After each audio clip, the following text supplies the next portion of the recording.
Vice ganda at Showtime host dinamayan si Kim Chu. Idinadaan na lamang ng mga It's Showtime family ang kanilang pagdamay sa pinagdadaanan ngayon ng kanilang co-host na si Kim Chu sa pamamagitan ng mga biro. Bagamat nilinaw na ni Kim Chu na maayos naman ang relasyon nila ng kanyang boyfriend na si Sian Lim, marami ang naghinalang may tampuhan ang mga ito ngayon. Matatandaan na sa mahabang mensahe ni Sian Lim na inilabas niya sa kanyang Instagram account, hindi niya diretsahang sinagot ang katanungan ng mga netizen hinggil sa estado ng relasyon nila ni Kim Chu. At kamakailan lamang sa episode ng It's Showtime ay tinanong ni Vice ganda si Kim Chu kung sino ang tinutukoy nito sa naging komento sa It's Showdown.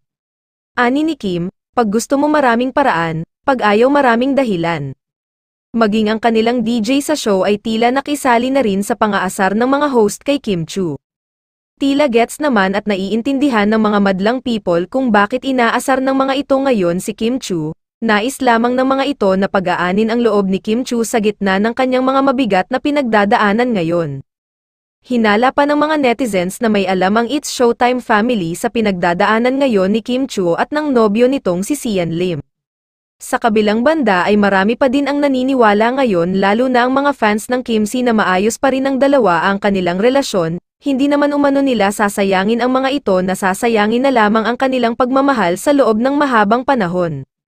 Siguro ay kulang lang sa pag-uusap ang dalawa. Nang lumipat kasi si Sian sa GMA Network ay naisip na ng mga fans na maaaring mangyari ang ganitong mga tampuhan, ngunit gaya ng mga naunang tampuhan ay hindi nga nila ito pinapatagal at agad na nililinaw, lalo sa mga fans na matagal nang nakasubaybay sa pag-iibigan ng dalawa.